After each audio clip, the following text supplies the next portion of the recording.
thanks for joining me in another video. So in this video, I'm going to show you a few things that are different on the MediaPad X1 now that it has KitKat. So let's get in here once more to show you that it actually does have KitKat now. And I've been playing with it, and it's a lot more fluid than it was prior to this. I had it on 4.2 when I got it out the box only for a few minutes. And then that was it. And I knew that I was going to update to KitKat because I had already downloaded all the files and everything. So the icons, this is Nova Launcher.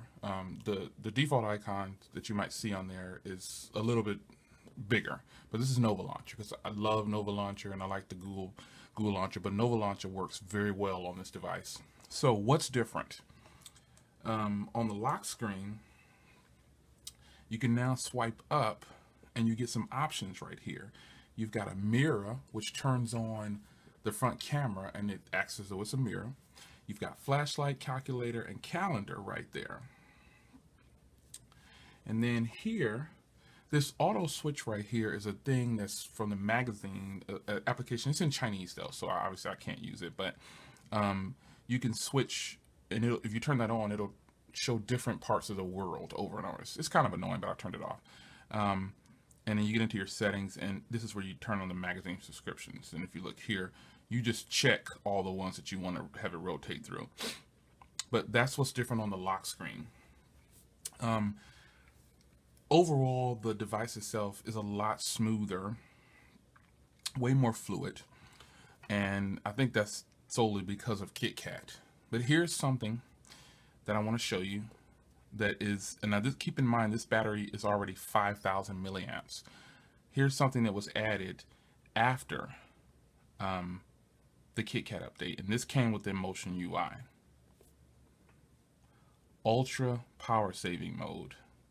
And basically what it is, it's just like HTC One, it's just like the Samsung Galaxy S5 and all these ones that have the power modes.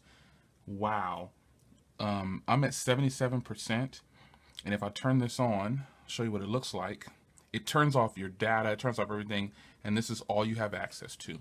Your phone, your text messaging, and contacts, and that is it.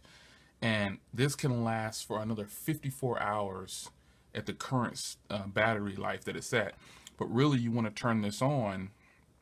You want to turn this on when you're very low on battery. And see, so it turns it back off.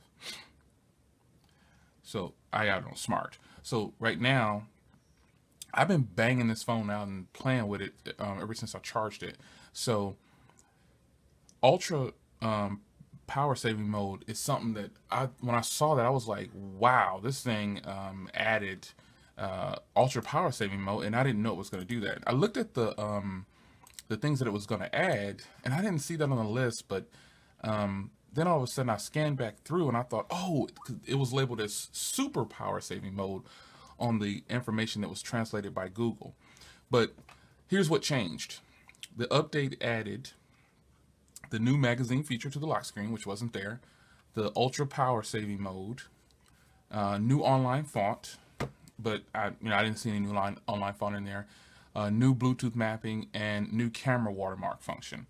So the camera watermark function is just something that you go in here and you can see it adds watermark. That's it. It wants to give you your location and it'll add that watermark to your device. And that's pretty much what I found different. It matches exactly what it says that it did in the update. One thing I like about this phone, though, I'm not going to do a review. I like that I can make the buttons disappear, and it tells you how to get them back. You just swipe up from the bottom. But adding KitKat to this made it a whole lot smoother. And then I'm running Nova Launcher as well, so man, I can't go wrong.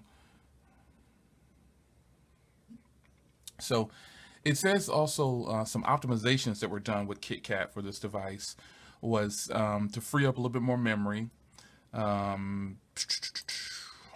Photography effects. It optimized the font display. And let me go back to the default launcher. And one thing about that, before, this option to switch here wasn't here, so I was going through Nova Launcher. But as you can see here, the icons look a little bit different. They're a little bit more detailed and they're a little bit bigger. It also fixed connectivity issues with 3G. Obviously, that probably doesn't really apply to us. It increased the touchscreen sensitivity. And I think that's pretty much, and it says something else about the noise on the Bluetooth. But other than that, I mean, it pretty much, to me, the device wasn't sluggish when I first took it out of the box. But at the same time, it was very fluid. It was, you know, it wasn't as smooth as it is right here, obviously, but it is very smooth. And I have to admit, having KitKat on there and then me adding the Nova Launcher really helped it out. But I think the one thing I'm most excited about, obviously, is this ultra power saving mode. I think that's a great feature on a phone that has a 5,000 milliamp battery. When I charge it to 100%, and by the way, use the default charger that came in the box because it charges the phone really fast, believe it or not. It's a 2 amp charger, but it charged this phone to 100% while I was using it in about 35, maybe 45 minutes.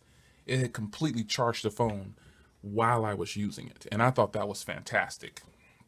So, but my main feature that I noticed on here, besides the fact that it has KitKat now, I think just the main thing I'm excited about is having the ultra power saving mode. I think that's fantastic. I have been getting a lot of HSPA Plus. The speed test that I ran, and I didn't get more than 5 or 6, but it streams very well. I'll leave it at that because I got to save some things for the full review. But I wanted to show you what was different in KitKat, and there it is. Ultra power saving mode was the main thing that stood out to me once I had did the update. So thanks, guys. I will see you in another video. This is a couple of highlights on KitKat on the MediaPad X1.